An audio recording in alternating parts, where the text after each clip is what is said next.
Cześć, Bartek Urban. Mówi się, jaki nowy rok, taki cały rok. W takim razie mój rok będzie ekonomiczny, świetnie wyposażony i zwyczajnie ładny, bowiem testuję Sangyonga Musso.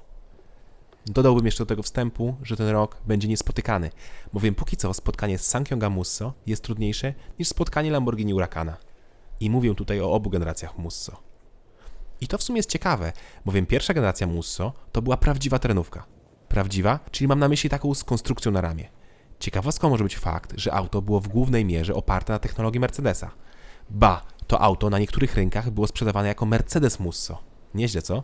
Kolejna ciekawostka była taka, że był też pick-up Musso pierwszej generacji. A znowu druga generacja Musso jest już tylko pick-upem i to występującym w dwóch wersjach. Krótkiej oraz długiej. Ja testuję długi wariant, który jest naprawdę długi, bo mierzy ponad 5 metrów i 40 centymetrów. Kawał bydlaka. Dłuższa wersja nazywa się Grand i nie ma tylko przedłużonej paki, ale ma też większy rozstaw osi, który wzrósł z 3100 mm do 3200 mm. Grand Musso nie mieści się praktycznie na żadnym normalnym parkingu, zazwyczaj właśnie te 40 cm wystaje za linię. Nieźle. I jeszcze taka ciekawostka, zobaczcie jak pięknie ktoś nakleił numer rejestracyjny na szybie. Policja będzie zadowolona. Jeśli znacie nieco gamę Sangyonga, to pewnie już zwróciliście uwagę, że przednia część przypomina jeden z modeli, Rexton. I dokładnie tak jest. Musso jest oparte o Rextona. I to tak naprawdę Rexton z doklejoną paką zamiast zwykłego bagażnika. I ten pick-up pewnie jest według sloganu zwyczajnie ładny, ale nie w tej konfiguracji. Tu paka bez szyb z tyłu psuje cały efekt i auto wygląda jak przedłużony Polones Track czy inne cudo PRL-u. Ale w internecie znalazłem zdjęcia z normalnymi zabudowami i wtedy faktycznie auto jest już zwyczajnie ładne. Ale w pick-upach nie tyle chodzi o wygląd, co o praktyczność, czyli ładowność i wymiary paki. Wymiary paki Grand Musso to 1570 mm szerokości, 1610 mm długości oraz 570 mm wysokości do końca burty. Z zabudową jest to niemal metr. Jak widzicie, są też spore nadkola i przez nie paka w tamtym miejscu ma 1050 mm szerokości. Co do ładowności, to jest ona zależna od zawieszenia, bowiem odmiana Grand może mieć z tyłu albo resory piórowe, albo wielowahacz. I tu w sumie producent chyba ma błąd w opisie, bowiem dla wielowahacza napisał, że ładowność to powyżej 800 kg, a dla resorów piórowych powyżej 1000 kg. Słowo powyżej nie powinno się tutaj znaleźć, bo przecież powyżej 800 to jest zarówno 801, jak i 1801. A nie sądzę, żeby wielowahacz czy resor piórowy wytrzymał z tyłu prawie 2 tony. No ale jak się domyślam, chodzi o ładowność około 800 i około 1000 kg. Na pace są też oczywiście szyny mocujące, zaczepy, a także znalazłem dobrze zabezpieczone przed wilgocią gniazdo pod zapalniczkę. Co do samej paki, to górne zamykanie jest dość słabe i nawet jak je zamkniemy z kluczyka, to bardzo mocno się rusza. Nie zostawiłbym tam nic cennego. A szkoda, bo w takim razie nigdzie nie mamy gdzie tego schować, bowiem z tyłu pod kanapą nie ma schowka. W ogóle z tyłu jest bardzo dużo miejsca, zarówno na głowę, jak i na nogi. Szkoda tylko, że siedzimy typowo jak w pick-upie, czyli bardzo pionowo. Miłym akcentem jest podłokietnik oraz, co jeszcze ważniejsze, oddzielne nawiewy na tył. Jeszcze warto zwrócić uwagę na drzwi z takim dziwnym wycięciem. Trzeba na nie uważać, bo ja raz się nimi uderzyłem, bo jakoś tak założyłem, że kończą się równo z szybą i nie mają takiej wypustki. Z przodu jest oczywiście najwygodniej, a zarówno fotel, jak i kierownica są w pełni manualne. To, co mnie zdenerwowało, to zawijające się dywaniki z przodu. Powodem jest brak bolca, za którego powinniśmy je zaczepić. Spora niedoróbka. Pora popatrzeć na deskę rozdzielczą, która jest dokładnie taka sama jak w Rextonie, a przynajmniej jeśli chodzi o wygląd i funkcjonalność. Wszystkie przyciski są wielkie i dobrze rozplanowane, przez co można je obsługiwać w rękawicach. Również opcjonalny ekran dotykowy o przekątnej 8 cali działa w miarę sprawnie. Szkoda tylko, że nie ma języka polskiego. To powinno być moim zdaniem przetłumaczone. Nieco gorzej jest z materiałami, chociaż jeśli chodzi o pick-upa, to jest ok. Wszystko jest twarde i momentami szorstkie, ale mówię, w aucie roboczym tak ma być. Rexton pod tym względem mógł mieć nawet obicie ze skóry, no ale te auta mają inne zastosowanie.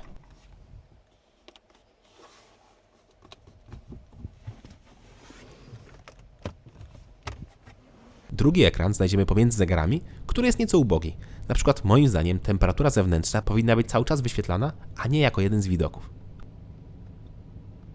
W kabinie Musso mamy też kilka schowków. Jeden, dość płytki, na szczycie deski rozdzielczej. Dalej mamy kilka łącz i mały schowek za skrzynią biegów. Koło podłokietnika są 2 miejsca na napoje, a w samym podłokietniku schowek i dodatkowe złącze USB. Sporo miejsca jest też w drzwiach i w zamykanym na klucz schowku przed pasażerem. Ostatni schowek, jaki znalazłem, to ten w dachu, idealny na okulary. Pora zajrzeć pod maskę. I tutaj od razu duży plus. Maska jest na siłownikach. Gama silnikowa Musso jest dość skromna, bowiem Musso występuje tylko z jednym silnikiem. Jest to turbodiesel o pojemności 2,2 litra, który generuje 181 koni oraz 400 Nm.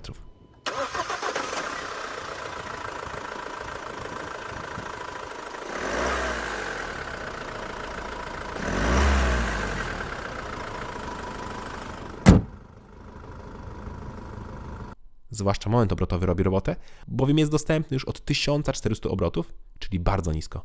I to czuć, bowiem Musso jest bardzo żwawe. Od 0 do 100, według producenta, nie przyspiesza, a raczej SsangYong w żadnym ze swoich aut nie podaje takiej wartości, co dla mnie, dla maniaka cyferek, jest nie do zaakceptowania. Dlatego też wykonałem swój własny pomiar.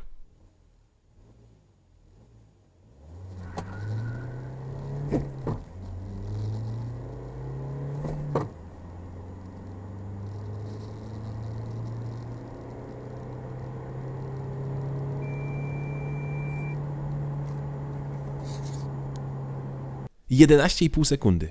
Nieźle, a być może dałoby się jeszcze urwać tak z 0,1-0,2 sekundy, gdyby było trochę cieplej i guma lepiej kleiła. Dla porównania, Mercedes klasy X ze 190-konnym dieslem o pojemności 2,3 litra zrobił według moich pomiarów 11,2 sekundy, ale miał skrzynię automatyczną, czyli dużo łatwiej zrobić dobry wynik.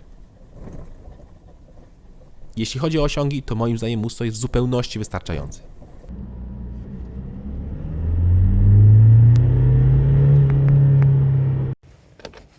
Nieźle w sumie też się przedstawia spalanie, gdzie ja w mieście cały czas oscylowałem koło 11 litrów, a nie oszczędzałem Musso. Chociaż z drugiej strony był to okres od świąt do Nowego Roku, czyli dość luźno na mieście. Nowe Musso, podobnie jak jego poprzednik, jest autem zbudowanym również na ramie.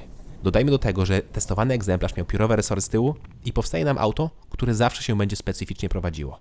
Po pierwsze rama, która przynosi nam każde drgania do kabiny, także czujemy najmniejszy uszczerbek na drodze. A dwa, że resor, jak nie jest obciążony, to dość mocno podbija nam pakę. I tak też jest w przypadku Musso. Ale to nie jest wada. To jest specyfika właściwości jezdnych pick-upów z takim właśnie rozwiązaniem. Z wielowahaczem na pewno prowadzi się lepiej, ale akurat nie miałem tego jak sprawdzić. Miło za to zaskoczyły mnie opony, które były markowe i naprawdę porządne, a nie jakieś azjatyckie firmy, które nie są znane w Europie. Warto też dodać, że Musso w podstawie ma napęd tylko na tył, a dopiero w opcji za 10 000 złotych jest 4x4. Za kolejne 10 000 złotych możemy mieć automatyczną 6-stopniową przekładnię Aisin. Testowana opcja to był manual i napęd 4x4. Napęd, który ma 3 ustawienia. Mamy na tył, na 4 oraz na 4 z reduktorem do jazdy z niską prędkością. W opcji jest też blokada tylnego mechanizmu różnicowego, ale niestety tylko dla auta ze skrzynią automatyczną oraz zawieszeniem wielowahaczowym. Czyli ja tej opcji nie miałem. W sumie manual jest mało precyzyjny, a dodatkowo piąty bieg jest tak daleko, że musiałem odrywać plecy od fotela, żeby go wbijać. To powinni poprawić. Zrezygnowałbym też z opcjonalnych progów, które miał testowany egzemplarz. Może i łatwiej dzięki nim wejść, ale pogarszają właściwości terenowe. Dodatkowo muszę pochwalić Musso za łatwy sposób prowadzenia. Układ kierowniczy pracuje bardzo lekko, widoczność mamy świetną, a w opcji jest kamera cofania, czy nawet system kamer 360 stopni. Pomimo przeogromnych wymiarów, jak na europejskie realia, to bez problemu jeździłem tym autem po zatłoczonym mieście. Pora na cennik. Podstawowe Musso ze 181-konnym silnikiem, manualem i napędem na tył kosztuje 109 900 zł.